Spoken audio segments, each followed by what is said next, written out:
আসসালামু আলাইকুম প্রিয় দর্শক, নুরস মমের আজকের পর্বে থাকছে ৮ মাস থেকে ৫ বছর বয়সী বাচ্চাদের জন্য সকাল, দুপুর ও রাতের খুবই পুষ্টিকর তিনটি খাবারের রেসিপি।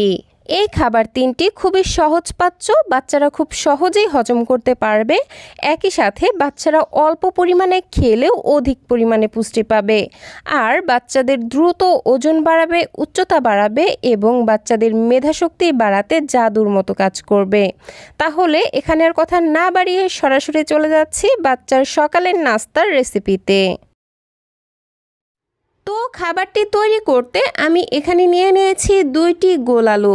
আমরা রেগুলার যে আলু খাই আমি এখানে সেগুলোই নিয়ে নিয়েছি।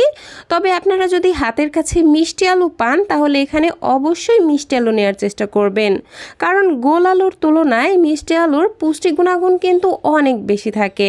তো আমি গ্রেটারের সাহায্যে আলু দুইটিকে খুব ভালোভাবে গ্রেট করে নিচ্ছি, যাতে করে ছোট বাচ্চারা খুব সহজেই খাবারটি খেতে পারে। যাদের কাছে গ্রেটার নেই তারা চাইলে ছুরি বা বটির সাহায্যে কুচি কুচি করে কেটেও নিতে পারেন। যাই হোক, আমার আলুগুলোকে গ্রেট করে নেওয়া হয়ে গেছে। এবার এগুলোকে একটা সাইডে রেখে দিচ্ছি। আর এখানে আমি আরও নিয়ে নিচ্ছি একটি মুরগির ডিম। ডিমটাকে আমি কাঁটা চামচের সাহায্যে খুব ভালোভাবে ফেটিয়ে নিয়েছি। যারা 10 মাসের কম বয়সী বাচ্চাদেরকে এই খাবারটি তৈরি করে খাওয়াবেন তারা এখানে পুরো ডিমটা নেবেন না, শুধুমাত্র ডিমের কুসুম দিয়ে খাবারটি রান্না করবেন। তো আমি চুলায় চলে আসলাম। চুলায় একটি পরিষ্কার প্যান বসিয়ে এর মধ্যে দিয়ে দিব পরিমাণ মতো বিশুদ্ধ খাবার পানি। পানিটা যখন খুব ভালোভাবে ফুটে উঠবে তখন আমি দিয়ে দিচ্ছি 1 প্যাকেট নুডলস। আমি এখানে 1 প্যাকেট নুডলস নিয়েছি, আর নুডলসগুলোকে এরকম একটু ঝুড়া করে ভেঙে নিয়েছি, যাতে করে বাচ্চাদের গিলে খেতে কোনো ধরনের অসুবিধা না হয়। এখন চুলার আঁচ মাঝারি আঁচে রেখে মোটামুটি 3 থেকে 4 মিনিট রান্না করে এই নুডলসগুলোকে সেদ্ধ করে নিচ্ছি। মোটামুটি 70 থেকে 80% মতো সেদ্ধ করলেই হয়ে যাবে। নুডলসগুলো যখন সেদ্ধ করে নেওয়া হয়ে যাবে তখন এরকম একটি ছাঁকনির সাহায্যে এগুলোকে তুলে নেব, আর ঠান্ডা পানি দিয়ে খুব ভালোভাবে ধুয়ে নিব। তো আমি ধুয়ে নিয়ে আবারও চুলায় চলে আসলাম। প্যানের মধ্যে দিয়ে দিচ্ছি 1 চা চামচ পরিমাণ ঘি।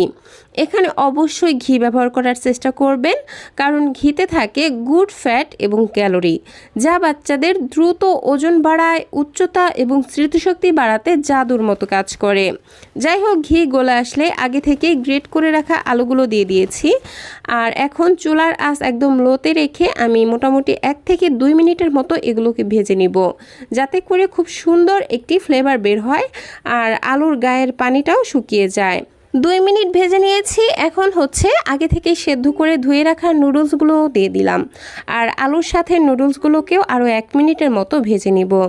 ভেজে নেওয়া হয়ে গেলে এবার এগুলো রান্না হবার জন্য দিয়ে দিব 1 কাপ পরিমাণ লিকুইড গরুর দুধ। যারা 1 বছরের কম বয়সী বাচ্চাদের জন্য খাবারটি রান্না করবেন তারা এখানে গরুর দুধের পরিবর্তে নর্মাল খাবার পানি ব্যবহার করবেন। এখন চুলার আঁচ মিডিয়ামে রেখে এগুলোকে ঘন ঘন নেড়েচেড়ে রান্না করে নিতে হবে। প্রিয় দর্শক, আমি এই খাবারটি রান্না করতে ইনস্ট্যান্ট নুডলস ব্যবহার করেছি। তবে আপনাদের বাচ্চারা যদি স্টিক নুডলস অথবা এগ নুডলস খাইয়ে অভ্যস্ত থাকে তাহলে এখানে কিন্তু সেই নুডলসগুলোই ব্যবহার করবেন, কারণ ইনস্ট্যান্ট নুডলস বাচ্চাদের স্বাস্থ্যের জন্য ততটা ভালো নয়। আর নুডলস যদি ঘরে তৈরি করে খাওয়াতে পারেন তাহলে তো সেটা সব থেকে বেস্ট হবে। যাই হোক, আমি এটাকে মোটামুটি 5 থেকে 6 মিনিট রান্না করে নিয়েছি। আর দেখতেই পাচ্ছেন দুধটা কিন্তু অনেকটাই শুকিয়ে এসেছে। এই পর্যায়ে আমি খাবারটির টেস্ট বাড়ানোর জন্য 1 চা চামচ পরিমাণ লাল চিনি দিয়ে দিচ্ছি। আপনারা চাইলে এখানে তাল মিশ্রি অথবা গুঁড়ো ব্যবহার করতে পারবেন। এখন আমি আগে থেকে যে ডিমটা ফেটিয়ে রেখেছিলাম সেই ডিম অল্প অল্প করে খাবারটির মধ্যে দিয়ে দিচ্ছি, আর 1 হাত দিয়ে অনবরত নেড়েচেড়ে খুব ভালোভাবে মিশিয়ে নিচ্ছি। এই পর্যায়ে নেড়েচেড়ে দেওয়া একদমই বন্ধ করা যাবে না, কারণ এই পর্যায়ে যদি নেড়ে দেওয়া বন্ধ করে দেন তাহলে ডিমের বড় বড় দলা পেকে যাবে। যাই হোক, সব কিছু খুব ভালোভাবে মিশিয়ে নিচ্ছি। আর ডিম দেওয়ার পর মোটামুটি 2 মিনিট রান্না করে নিলেই কিন্তু খাবারটি বাচ্চাকে খাওয়ানোর জন্য একদমই তৈরি হয়ে যাবে। এখন আপনারা যে যেমন ঘনত্বের খাবার বাচ্চাকে খাওয়ান, খাবারটিকে ঠিক সেই রকম ঘন বা পাতলা রেখে চুলা থেকে নামিয়ে ফেলবেন। এই তো আমি ঠিক এইরকম ঘনত্বে রেখে নুডলসটিকে চুলা থেকে নামিয়ে নিচ্ছি। আর এই তো তৈরি হয়ে গেল বাচ্চাদের জন্য হাই প্রোটিন সমৃদ্ধ এবং হাই ক্যালোরিযুক্ত একটি নুডলসের রেসিপি। তো পুষ্টিকর এই খাবারটি তৈরি করতে আমি প্রথমে নিয়ে নিচ্ছি 2 টেবিল চামচ পরিমাণ মসুরের ডাল। যেসব বাচ্চাদের গ্যাসের সমস্যা আছে বা অ্যালার্জির মতো সমস্যা আছে তারা এখানে মসুরের ডালের পরিবর্তে মুগ ডাল ব্যবহার করবেন। এখন এই ডালগুলোকে পানি দিয়ে খুব ভালোভাবে ধুয়ে নিব। আমি মোটামুটি 5 থেকে 6 বার পানি পাল্টে পাল্টে ডালগুলোকে ধুয়ে নিয়েছি। এবার এই ডালগুলোকে অল্প কিছুটা পানি দিয়ে ভিজিয়ে রেখে আমি সরাসরি চলে যাচ্ছি চুলায়। চুলায় একটি পরিষ্কার প্যান বসিয়ে নিয়েছি আর এই প্যানের মধ্যে দিয়ে দিচ্ছি বাচ্চার চাহিদা অনুযায়ী ওটস। আমি এখানে 2 টেবিল চামচ পরিমাণ রোলড ওটস ব্যবহার করছি। আপনারা বাচ্চাদেরকে যে ওটস খাওয়ান এখানে সেই ওটসই নিয়ে নেবেন। এখন চুলার আঁচ একদম লোতে রেখে ওটসগুলোকে মোটামুটি 2 মিনিটের মতো ভেজে নিব। এই তো মোটামুটি 2 মিনিটের মতো ভেজে নিয়েছি আর দেখতেই পাচ্ছেন ওটসগুলো কিন্তু অনেকটাই মচমচে হয়ে এসেছে। এখন হচ্ছে একটি শুকনো বাটির মধ্যে ওটসগুলোকে ট্রান্সফার করে নিচ্ছি আর একই প্যান চুলায় আবারও বসিয়ে দিচ্ছি। এবার এখানে দিয়ে দিচ্ছি 1 চা চামচ পরিমাণ এক্সট্রা ভার্জিন অলিভ অয়েল। আপনারা চাইলে এখানে অলিভ অয়েলের পরিবর্তে ঘি বা বাটারও ব্যবহার করতে পারেন। যাই হোক, এখন এখানে দিয়ে দিচ্ছি ছোট সাইজের একটি আলু কুচি এবং একটি মাঝারি সাইজের গাজরের অর্ধেকটা পরিমাণ আমি এইভাবে কুচি করে নিয়েছি। এখন এই আলু এবং গাজরগুলোকে একটু ভেজে নিচ্ছি যাতে করে এগুলোর গায়ের পানিটা একটু শুকিয়ে আসে। এই তো সবজিগুলোকে মোটামুটি 1 থেকে 2 মিনিট ভেজে নেওয়ার পর এর মধ্যে দিয়ে দিচ্ছি সামান্য একটু আদা রসুন পেস্ট, সামান্য 1 চিমটি হলুদের গুঁড়া আর সামান্য একটু লবণ। যারা হচ্ছে 1 বছরের কম বয়সী বাচ্চাদের জন্য এই খাবারটি রান্না করবেন তারা এখানে লবণ দিবেন না, কারণ 1 বছরের আগে বাচ্চাদের খাবারে লবণ না দেওয়াই ভালো। এই তো এখন সব কিছু আমি আরও কিছুক্ষণ ভেজে নেব যাতে করে মশলার কাঁচা গন্ধটা চলে যায়। ভেজে নেওয়া হয়ে গেলে আগে থেকে ভিজিয়ে রাখা ডালের পানি ঝরিয়ে সেই ডালগুলো দিয়ে দিচ্ছি। 1 বছরের কম বয়সী বাচ্চাদের ক্ষেত্রে অনেকেরই এই মসুরের ডালে সমস্যা হতে পারে, তাই আপনারা যারা 1 বছরের কম বয়সী বাচ্চাদের জন্য খাবারটি রান্না করবেন তারা এখানে অবশ্যই মুগের ডাল ব্যবহার করবেন। যাই হোক, আমি এখন হচ্ছে এগুলো সেদ্ধ হবার জন্য দিয়ে দিব পরিমাণ মতো বিশুদ্ধ খাবার পানি। এখানে এমন পরিমাণে পানি দিতে হবে যাতে করে এই সবজি এবং ডালগুলো সম্পূর্ণ পরিমাণে সেদ্ধ হতে পারে। আমার এখানে মোটামুটি 1.5 কাপের মতো পানি লেগেছে। যাই হোক, এখন হচ্ছে একটি ঢাকনা দিয়ে ঢেকে দিব আর এই সব কিছু খুব ভালোভাবে সেদ্ধ হয়ে আসা পর্যন্ত রান্না করে নিব। আর এই পর্যায়ে চুলার আঁচ মাঝারিতে রাখবো। এই তো আমার সব কিছু খুব ভালোভাবে সেদ্ধ হবার পর ফিরে আসলাম।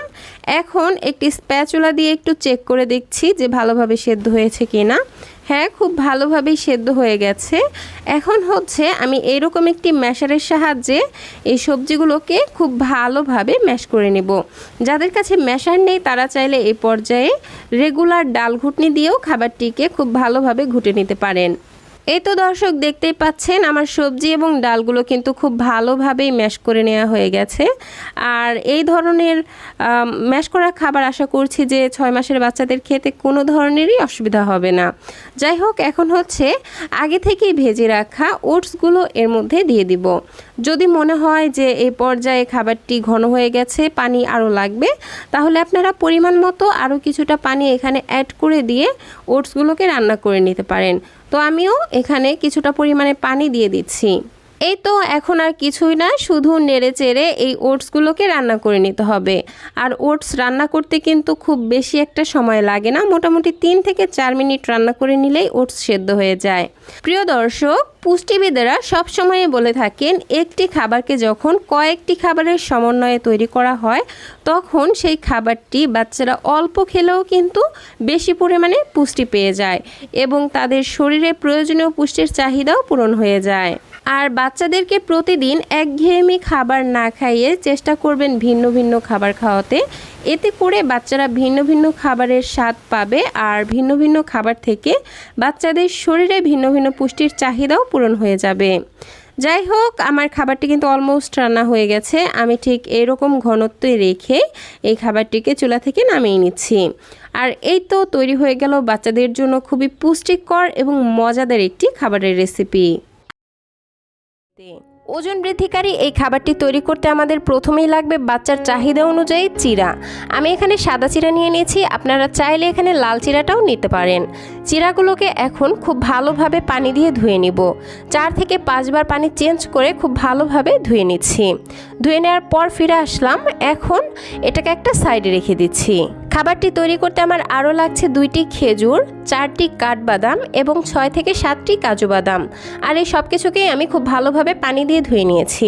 এখন একটি ব্লেন্ডারের জারের মধ্যে ধুয়ে রাখা চিরাগুলো দিয়ে দিচ্ছি, একই সাথে ধুয়ে রাখা খেজুর এবং বাদামগুলোও দিয়ে দিচ্ছি। তারপর এগুলোকে ভালোভাবে ব্লেন্ড হওয়ার জন্য দিয়ে দিচ্ছি পরিমাণ মতো গরুর দুধ। যারা 1 বছরের কম বয়সী বাচ্চাদের জন্য খাবারটি রান্না করবেন তারা এখানে গরুর দুধের পরিবর্তে পানি দিয়ে এখানে এই পর্যায়ে ব্লেন্ড করে নেবেন। তো ব্লেন্ড করে নেওয়ার পর চুলায় চলে আসলাম, প্যানের মধ্যে ব্লেন্ড করে রাখা মিশ্রণটি দিয়ে দিচ্ছি। তারপর ব্লেন্ডারের জারটা ধুয়ে পরিমাণ মতো গরুর দুধ দিয়ে দিচ্ছি। আবারও বলে নিচ্ছি, যারা 8 মাস থেকে খাবারটি বাচ্চাদেরকে খাওয়াবেন তারা এখানে গরুর দুধের পরিবর্তে পানি দিয়ে সম্পূর্ণ রান্নাটি করে নেবেন। এখন ঘন ঘন নেড়ে চেড়ে চুলার আঁচ মিডিয়াম এবং লো এর মাঝামাঝি রেখে এই চিরা এবং বাদামগুলোকে পুরোপুরিভাবে সেদ্ধ হওয়া পর্যন্ত রান্না করে নেব। এগুলো রান্না হতে খুব বেশি সময় লাগবে না, 5 থেকে 6 মিনিট রান্না করলেই খাবারটি তৈরি হয়ে যাবে। দর্শক, আপনারা নিশ্চয়ই এতক্ষণে বুঝে গেছেন যে এই খাবারটিকে আমি কেন ওয়েট গেইন একটি ফুড বললাম।